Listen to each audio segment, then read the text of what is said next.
Ladies and gentlemen, please take your seats.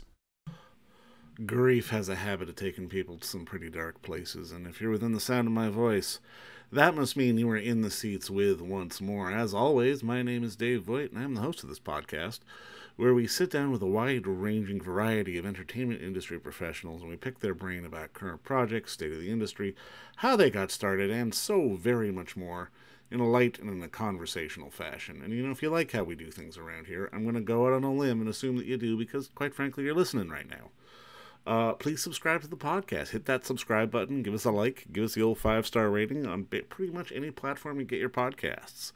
We're over at Apple, Amazon, Spotify, Google, pretty much everywhere. And plus, we archive every single one of our episodes over at our In the Seats YouTube channel. So if you can give us a like and subscribe there as well, we would certainly appreciate it. Also, don't hesitate to check us out on social media. We're on the Facebook, we're on the Twitter, and we're on the Instagram at, you guessed it, we're at In the Seats for all sorts of fun updates. And finally, and I do dare say most importantly, please pay us a visit over at In the Seats, intheseats.ca, for all the latest and greatest from the world of television, film, basically the moving image at large, because if we love to watch it and write about it and talk about it, guess what? We love it when you come by and read about it and listen about it. So please, pay us a visit. On this episode, we got a real interesting one. It is hitting video-on-demand platforms this coming Friday, the 18th, and it's a film from our friends over at Dark Star Pictures, and it's called Missing. And it is the story of Santoshi, who is depressed and in debt following the death of his wife. The man tells his young daughter that he's found a way out. He finds a reward note to find an infamous serial killer who has no name, goes by the name of No Name. And to cash in, claiming to have seen the man in the flesh a few days later, it's what he's going to do. But his daughter just can't take her father seriously because he's a bit aloof and he's a bit of a weirdo. But when he goes missing without a trace, she starts to fear the worst and must begin looking for him. It's thrilling, it's dark, it's kind of funny, but it's the best of, at least in my opinion, of Japanese cinema, and it's a fantastic filmmaker, Mr. Shinzô Katayama, who has worked with a myriad of people. He served as assistant on Mother for Bong Joon-ho, and he's done really a bunch of stuff. He is really a quality filmmaker, and we had the unique pleasure of talking with him, thanks to the help of a translator, about this film, which is coming out, like I said, this 18th on all video-on-demand platforms. And like I said, this is a good film. This is definitely one of those films you want to support if you like something a little bent, a little dark, but a little funny, and you appreciate cinema of the Orient, foreign cinema. Please check this out. But first, check out our talk with director Shinzô Katayama, because between you and me, it is a pretty good one. And remember, it was with the help of a translator, so if you hear a third voice, that's the guy. But like I said, check out Missing on VOD and enjoy our talk with Shinzô Katayama, because between you and me, it's a pretty good one. All right. Well, obviously, just to start, first off, just thank you so much for the time today, and congratulations on the film. 本日お時間ありがとうございました。また、映画おめでとうございます。ありがとうございます。Thank you very much. Thank you. Walk me through what the origin of the story was, and like why you wanted to tell this particular story. で、まず、こちらの、原作書くにあたってのオリジンを教えてください。なぜこれを書こうと思ったのか、何がきっかけだったのか教えてください。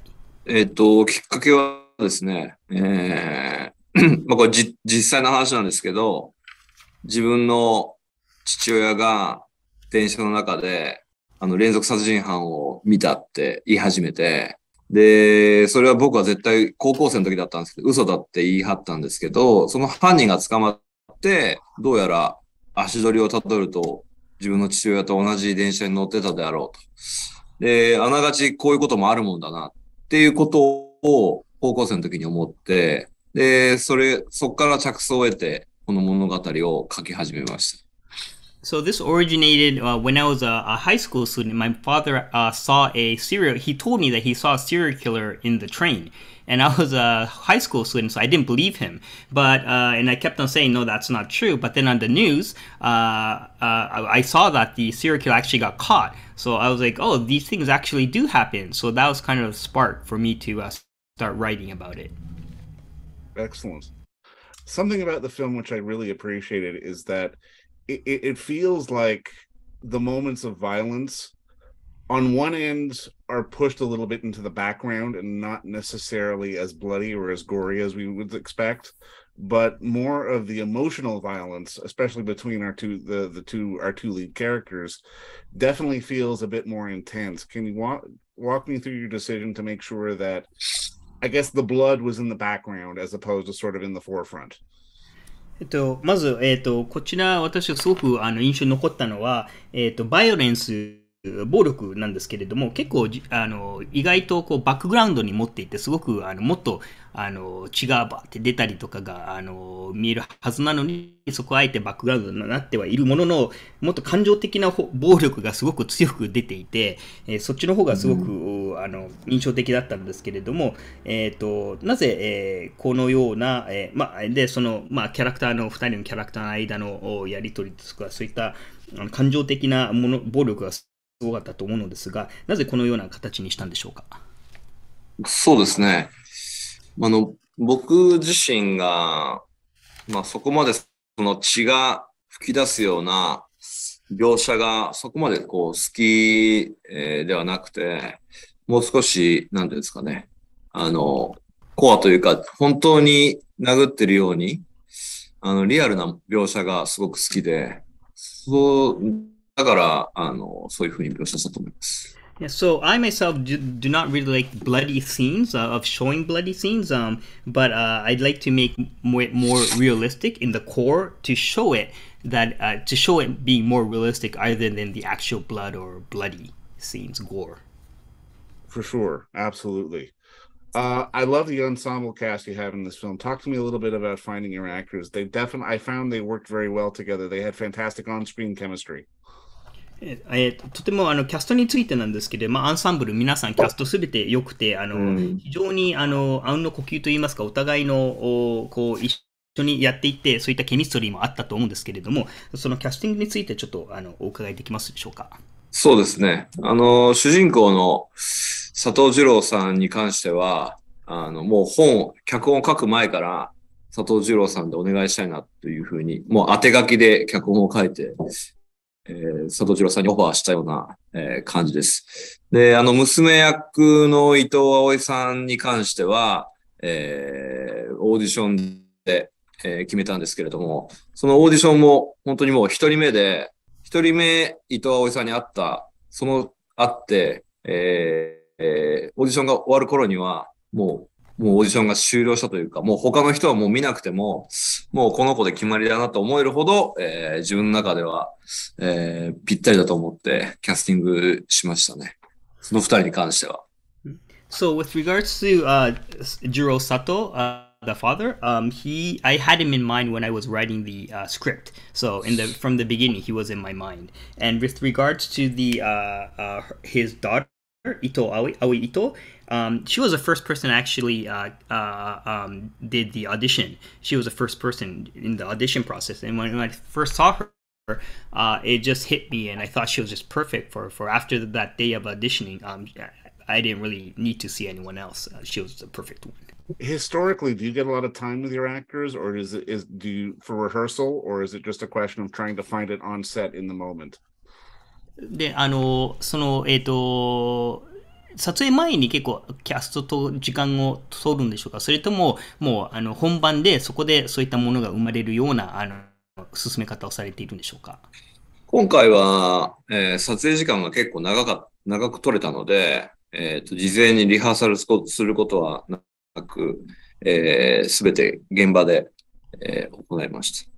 So for this one, we had a lot of time in production, so therefore we didn't actually do rehearsals, but everything was on set because we had a lot of time. Oh, perfect. Okay. Now, in watching your film, I felt reminded of the old saying sometimes that truth is stranger than fiction. And I mean, and in watching your film, it felt very much like a grounded, it was a fantastic and engaging story, but it still felt very emotionally grounded at the same time. For you, how important is it to put stories out there that are entertaining and fantastic, but at the same time are still have an emotional base and something that's very real? この、英語で、こういう言い方があるんですけれども、真実の方が、フィクションより、すごく変であると、非常に変わっているという、の方が面白いという言い方があるんですけれども、こういった見ていて、非常に、すごく、面白いんですけれども、また結構リアルであったりとか、もう血に足のついたようなストーリーの進め方だと思うんですけれども、監督にとってそういった面白いけれども、感情的に非常に血の足についたリアルなものを作るというのは重要なことなんでしょうか？そうですね。自分にとっては、そのリアリティっていうのがすごく重要で、今回もそのいろんなところに取材をしたりして、実際その取材をしたことで得た言葉なり、そういう情報を、できるだけ映画の中に取り入れようというふうに思ってやってます。Yes, as you mentioned, I really think that being grounded and very real, emotionally real, is extremely important to me. So when I was doing interviews and when I was gathering information and talking to people, with all the words that I got from them or all the information, I put that into the script as well. For sure, for sure. Now, I mean, without giving too much away, there is a scene towards the end of the film where there's a lot of emotional reveals and our two characters are playing ping pong, and it's in a one shot. And I mean, and it was a fantastic shot. Can you talk to me a little bit about designing that particular shot and why you wanted to have it like that to sort of amplify what was going on in the moment? あんまり皆さんにもちろん内容は、こう伝えるわけにはいかないんですけれど、一つ言えることは、その一番最後のシーンでピンポンしているシーンがあったと思うんですけれども、ワンショットでされて、で、非常に今起こっていることを非常に拡大させるような、非常に強く見せるような、効果があったと思うんですけど、今何が起こっているかについて、なぜそのようなセッティングにしたのでしょうか、ピンポンという。そうですね。最初に、父親が娘に対して卓球しようかっていうところからまず物語が始まってて、で、その二人の思いは果たされるんですけど、それは、ものすごく悲しい形で、二人が一番望んでない形でそれが、始まってしまって、そのラリーの緊張感の中、会話自体もものすごく緊張感がある会話という、ものを、描きたかったです。So, the film starts with the father, talking to his daughter, saying, "Hey, want to do ping pong? Well, let's play ping pong." That's kind of how it starts. And at the end, his wish actually comes true, but in the most saddest way. And so, therefore, so even if it did come true, it's very sad, and in a way that both of them were not hoping for. And so, when they were, doing the ping pong, they were doing a rally. You can feel the intensity of it, and even the conversation is intense. So I really wanted to show it that way. And that's why I did it that way. You achieved something magnificent in that shot. It was devastating, and just congratulations on that for sure. いや、もう本当にもうすごく緊張感があって、もうそれは達成されたと思います。ありがとうございます。Thank you very much. Now I'm curious. You've had the opportunity to work with filmmakers like Bong Joon-ho, and I mean, as a third assistant director, second, first, how does the job of being an assistant director on a feature film sort of inform you going into taking sort of the lead job as a director on a feature like this one? で、ボンジュノさんですとか、いろいろ、助監督としていろんな映画に携わられてたと思うんですけれども、そこでの経験が、実際に自分が監督となって、一番になって、こういった長編を撮るにあたって、どういったことが大事だったんでしょうか？そうですね。10年以上演出部助監督をやってて、いろんな監督からいろいろ学んで、本当に様々なやり方があるなと、いうふうに、思いながら、やっていて、その、スタイルを、いろんな監督のスタイルを自分の中に多分取り入れて、今監督としてやってると思うんですけど、ポンジュの監督からは、一番学んだことは、そのジャンルにとらわれない、一つのことにとらわれずに、シーンによっていろんな要素、ホラーだったりコメディだったり、いろんな要素が入って、それがまた映画にとってすごく深みが出るものなんだっていうことを学びましたね。Yeah, so I for 10 years I've been working as an assistant director for various directors, and I learned various things from them. Everyone has their own style, and so therefore I put all those styles and brought it to my own and created my own style, and so that was very helpful. And with regards to Bonjino, what I really learned was that there's no specific genre. Like you can put a lot of genres in one film depending on the scene, and then by doing that, you didn't have to really cater towards just one genre, and it would make the actual film deeper. So that's what I really learned from Bong Joon-ho.